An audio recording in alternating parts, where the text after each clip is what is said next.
ਜਿਹੜੀ ਹਰਜੋਤ ਸਿੰਘ ਜੀ ਖਬਰ ਆ ਰਹੀ ਹੈ ਸੈਨ ਐਂਟੋਨੀਓ ਦੇ ਇੱਕ ਪਾਰਕ ਤੋਂ, ਕਹਿੰਦੇ ਵੀ ਇੱਕ ਬੰਦੇ ਨੇ 3 ਸਾਲ ਦੀ ਬੱਚੀ ਦੇ ਉੱਤੇ ਦੰਦੀਆਂ ਹੀ ਵੱਢ ਮਾਰੀਆਂ ਤੇ ਨਾਲ ਕਹਿੰਦੇ ਵੀ ਉਹਦੀ ਮਾਂ ਨੂੰ ਵੀ ਉਸਨੇ ਅਸੌਲਟ ਕੀਤਾ, ਇੱਕ ਵਾਇਲੈਂਟ ਅਟੈਕ ਕਰ ਦਿੱਤਾ।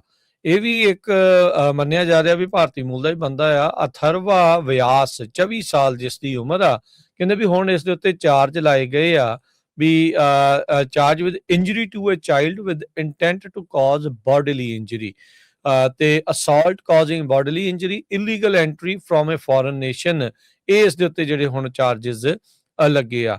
ਇਹ 18 ਅਪ੍ਰੈਲ ਦੀ ਘਟਨਾ ਜਿਹੜੀ ਹਰਜੋਤ ਸਿੰਘ ਜੀ ਦੱਸੀ ਜਾਂਦੀ ਹੈ ਐਸਪਾਡਾ ਪਾਰਕ ਸੈਨ ਐਂਟੋਨੀਓ ਦੇ ਨਜ਼ਦੀਕ।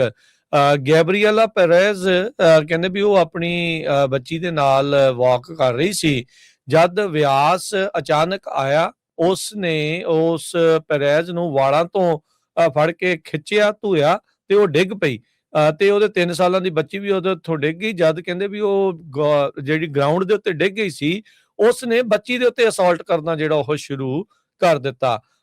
ਉੱਥੇ ਤੁਰੰਤ ਕਿਸੇ ਨੇ ਉਹਦੇ 911 ਕਾਲ ਕੀਤੀ। ਵਿਟਨੈਸਸ ਨੇ ਵਿਆਸ ਨੂੰ ਜਿਹੜਾ ਉਹ ਰੋਕਣ ਦੀ ਕੋਸ਼ਿਸ਼ ਕੀਤੀ ਤੇ ਪੁਲਿਸ ਨੇ ਆ ਕੇ ਬਾਅਦ ਚ ਇਸ ਨੂੰ ਕਾਬੂ ਦੇ ਵਿੱਚ ਜਿਹੜਾ ਪਾਇਆ। ਪੁਲਿਸ ਨੇ ਜਿਹੜਾ ਉਹ ਦੱਸਿਆ ਵੀ ਜਿਹੜਾ ਵਿਕਟਮ ਨੇ ਤੇ ਜਿਹੜਾ ਸਸਪੈਕਟ ਆ ਉਹ ਆਪਸ ਦੇ ਵਿੱਚ ਉਹਨਾਂ ਦਾ ਕੋਈ ਸ਼ਾਇਦ ਅਜੇ ਤੱਕ ਜਿਹੜਾ ਉਹ ਪਤਾ ਨਹੀਂ ਆ।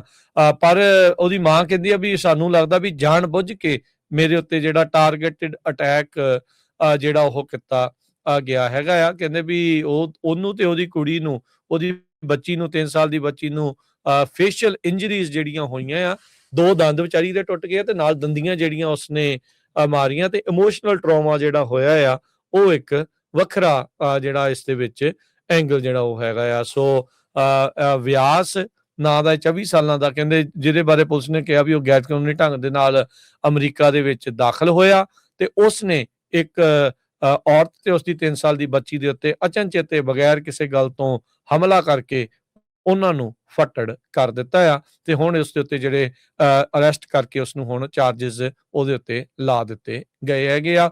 ਇਸ ਤੋਂ ਇਲਾਵਾ ਅਫਸਰਾਂ ਨੇ ਕੋਈ ਵੀ ਜਿਹੜੀ ਆ ਮੋਟਿਵ ਦੇ ਬਾਰੇ ਹੋਰ ਜਾਣਕਾਰੀ ਅਜੇ ਨਹੀਂ ਦਿੱਤੀ ਹੈਗੀ।